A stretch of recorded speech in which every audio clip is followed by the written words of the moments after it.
happy Hanukah. I'm so happy to be here in Tzfat, in the old city of Tzfat. Tonight, I'm your ambassador here, my friends from Palm Beach, and I'm gonna show you the ways, the alleys of the old city of Tzfat.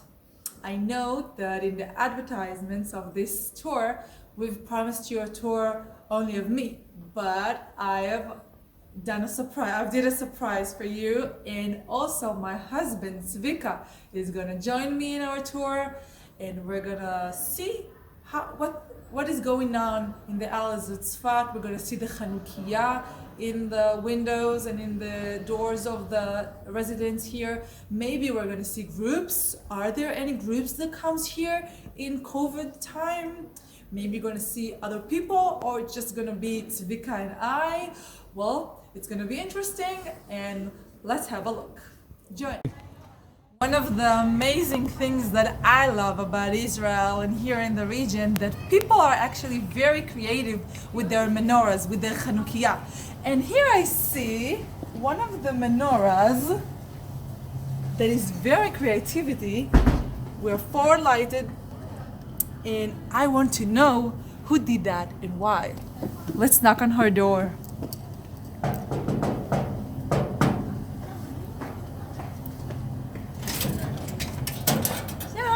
Shalom.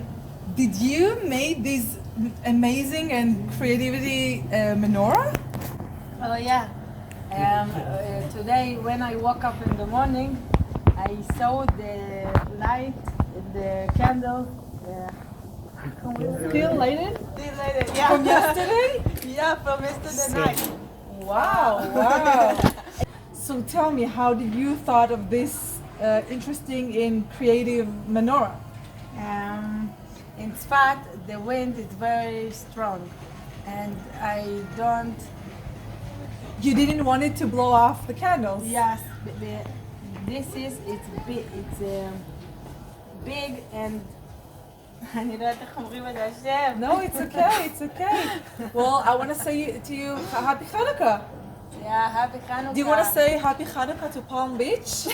Happy Hanukah. Hi everybody, we're here in Zefat, the holy city, and today we are on a mission to find Hanukiyot, and it's Hanukah, as you know.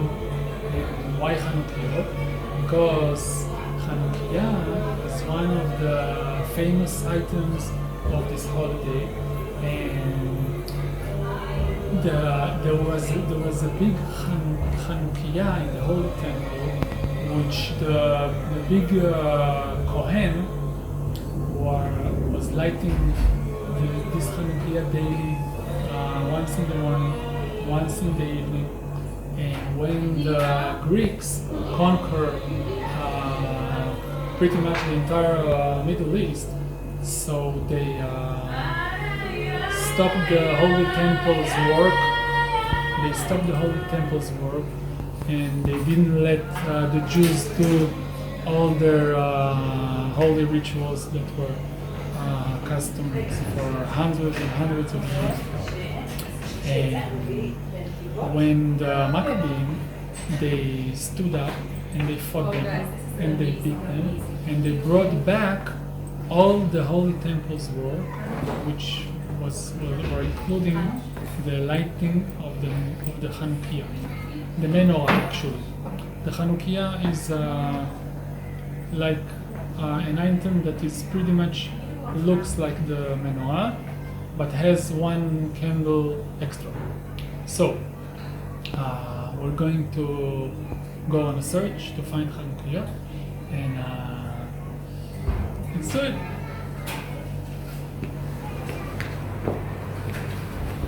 Okay. So the point of Hanukah, the Hanukah is not to just lit a Hanukah personally and celebrate individually, but you need to lit the Hanukah in a place where it shows on the street or everywhere people can see it, So there is an halacha or where you can put it, maximum height, maximum depth, etc. But as you see, we have a small Hanukah here.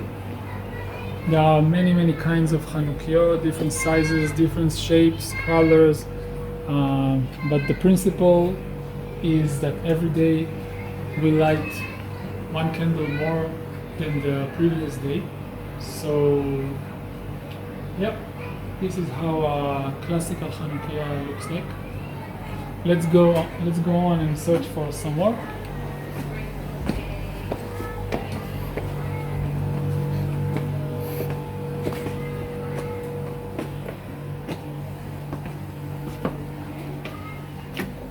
Here we have another Hanukah. As you can see,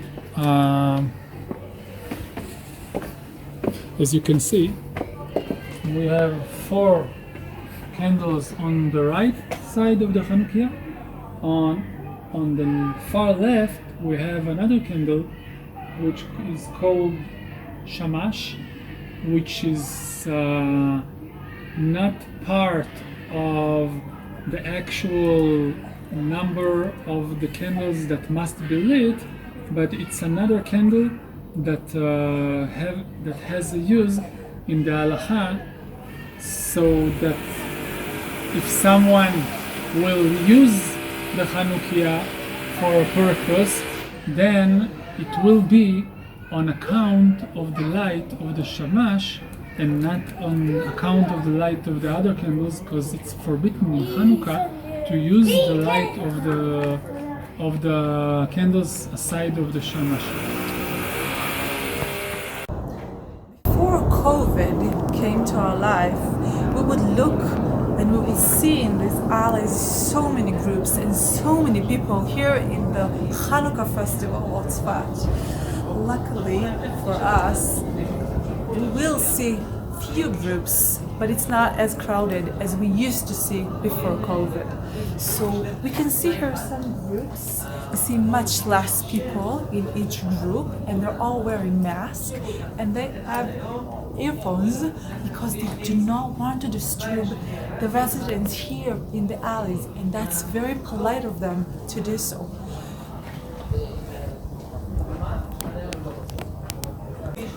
In those groups, we will not see ultra-Orthodox or Orthodox people. Usually we see traditional and secularist people. Oh, Chag Sameach! Do you want to say Chag Sameach to our friends in Palm Beach, Florida?